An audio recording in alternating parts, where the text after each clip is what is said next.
ભગવાન જગતનું સર્જન કરે, પાલન કરે અને સંહાર પણ કરે, તો પછી ભગવાનમાં કોઈ ફેરફાર આવે કે ન આવે? જેવી રીતે આપણે કહીએ કે આપણે બધા ભગવાનના અંશ છીએ, એ ચર્ચા કાલે આપણે કરી હતી ને? હા કે ના તો પાડો? મને ખબર પડે, બેઠા પણ હતા અને હાજરે હતા. તો આપણે ભગવાનના અંશ છીએ એ ચર્ચા આપણે કાલે કરી હતી, બરાબર? તો હવે જુઓ, ભગવાનના અંશ છીએ તો આપણે જેમ એક લાડુ હોય અને લાડુમાંથી થોડા થોડા ભાગ દૂર થવા લાગે તો એ લાડુ ક્ષીણ થાય કે ન થાય?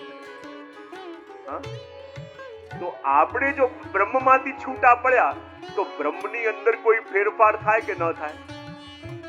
એક માટીનો દડો તમે બનાવો, એમાંથી થોડી થોડી માટી કાઢવા લાગો તો એ જે માટીનો દડો હતો એનો સાઈઝ જે પહેલા હતું એ રહેશે? હા, એવી રીતે બ્રહ્મની અંદરથી જો બધા જીવો છૂટા પડ્યા તો બ્રહ્મમાં કોઈ ફેરફાર થાય કે ન થાય? હા, એટલા માટે અહીંયા અવ્યવ આપ્યો, યતઃ. અને કહેવાય કે જ્યાં અવ્યવ હોય ને ત્યાં કોઈ ફેરફાર ન થાય. અને એ બતાવવા માટે કહ્યું કે આ ભગવાને જગતનું સર્જન કર્યું, પણ કઈ રીતે કર્યું? ભગવાન જગતનું સર્જન કરે છે તો ખરા, પણ કઈ રીતે કરે છે? વેદાંતમાં 2-3 પ્રકાર ખાલી આપણે જોઈએ તો એક હોય છે પૂર્ણ વિકૃત પરિણામ, એક હોય છે અર્ધ વિકૃત પરિણામ અને ત્રીજું છે અવિકૃત પરિણામ. 3 રીતે સર્જન થાય. આપણને લાગે કે પૂર્ણ વિકૃત પરિણામ એટલે શું? જેવી રીતે દૂધમાંથી દહીં બની ગયું, હવે દૂધમાંથી દહીં બની ગયું તો દહીંમાંથી પાછું દૂધ થાય? જેવી રીતે ભગવાને જગતનું સર્જન કરી દીધું તો પાછું જગત ભગવાન રૂપે પાછું પરિવર્તિત ન થઈ શકે, એને કહેવાય પૂર્ણ વિકૃત પરિણામ. બીજું અર્ધ વિકૃત પરિણામ. અને અર્ધ વિકૃત પરિણામ કોને કહેવાય? તમે સોનામાંથી એક હાર બનાવ્યો, કદાચ તમને ડિઝાઇન ન ગમી તો એને ઓગાળીને બીજું પણ કોઈ શેપ અપાય કે ન અપાય? હા કે નતો પાડો? બહુ સરસ. તો એને કહેવાય અર્ધ વિકૃત પરિણામ. અને ત્રીજું છે અવિકૃત પરિણામ, જે આચાર્ય ચરણનો મત છે. અને આચાર્ય ચરણનો મત છે અવિકૃત પરિણામ. અને અવિકૃત પરિણામ એટલે શું? કે જેવી રીતે પેલી ચિંતામણી હોય કે કલ્પવૃક્ષ હોય, એની પાસે જઈને જે પણ કામના કરીએ એ વસ્તુ બધી આપે, પણ એની અંદર કોઈ ફેરફાર થાય? પૂર્ણમદ પૂર્ણમિદં પૂર્ણાત પૂર્ણમુદચ્યતે પૂર્ણસ્ય પૂર્ણમાદાય પૂર્ણમેવાવશિષ્યતે. આ વૈદિક ગણિત એવું છે કે તમે 10માંથી 10 લઈ લો તો પણ આ 10 ઘટે નહીં અને 10 એવા ને એવા રહે.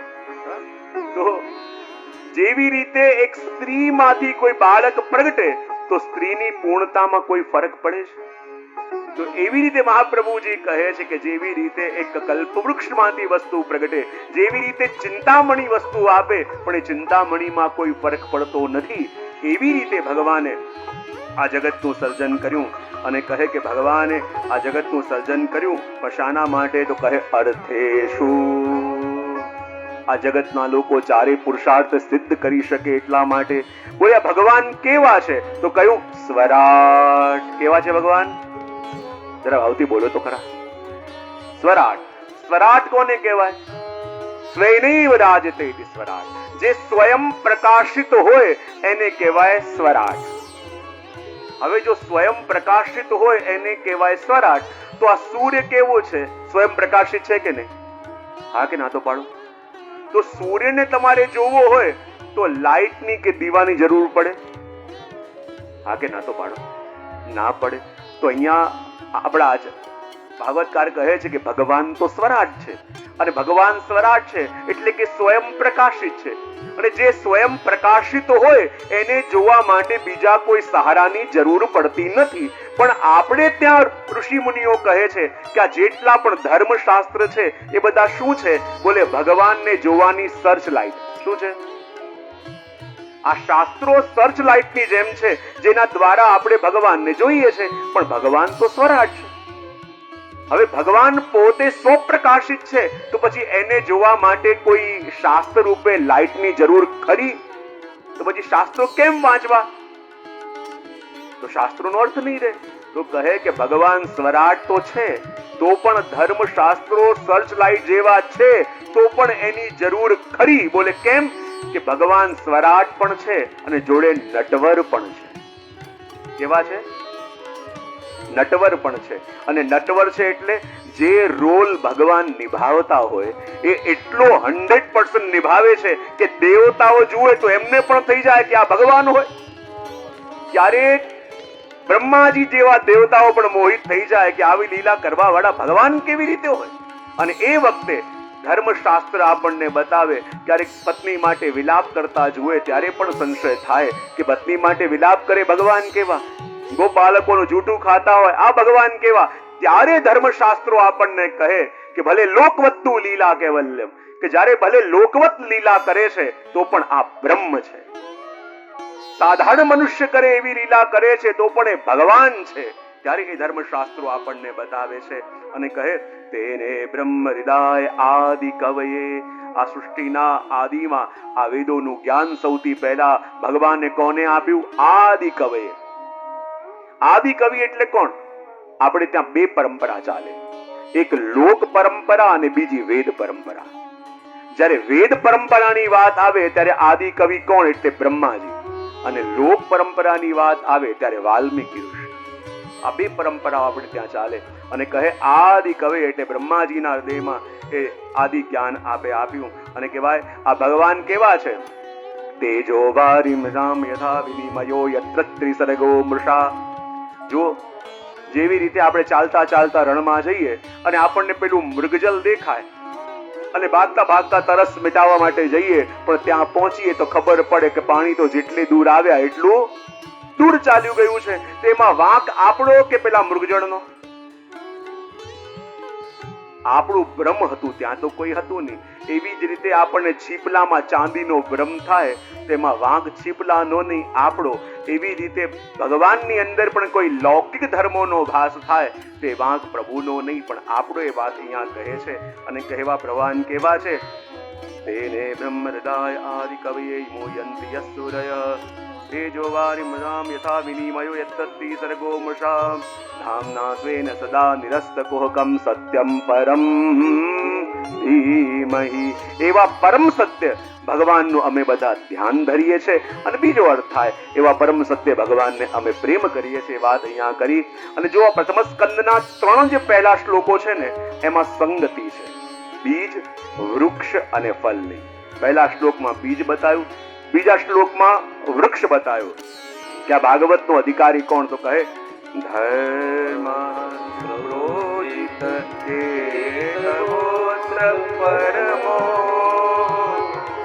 નિર્મસરા સતા વેદ્યમ વસ્તુ શ્રીવદમ તાપત્રયોન મૂલયમ શ્રીમદ ભાગવતે મહામુનિકૃતે કિંબા પરૈરીશ્વર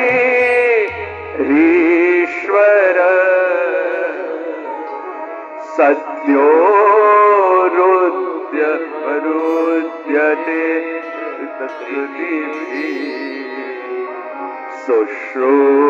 શુશ્રૂષુભી તત્ક્ષણા. ભાગવતના વર્ણ વિષયનું વર્ણન કરતા કહે છે આ ભાગવત એ છે જેમાં કપટ રહિત ધર્મનો નિર્દેશ કરવામાં આવ્યો છે. અને આ ભાગવત એવું છે કે જ્યારે જીવ આવીને કથામાં બેસે ત્યારે ભગવાન આવીને એના હૃદયમાં બેસે. જો આપણી અને ભગવાન વચ્ચેની ગતિ કેવી છે. જેવી રીતે એક મિત્ર એના મિત્રને ઘેર ગયો અને બહાર જઈને બાણું ખખડાવ્યું અને બાણું ખખડાવ્યું પણ એ બાણું ખોલતો નથી. ફરી બાણું ખખડાવ્યું, બાણું ખોલતો નથી. અને જ્યાં બાણું ખકડાવે છે ખોલતો નથી, એને હવે સંશય ગયો કે ઘર બહારથી નહીં અંદરથી બંધ છે, અને અંદરથી બંધ છે અને મારો મિત્ર એકલો રહે છે, એનો મતલબ છે તો અંદર. અને આટલું ખકડાવ્યું તો પણ બાણું ખોલતો કેમ નથી?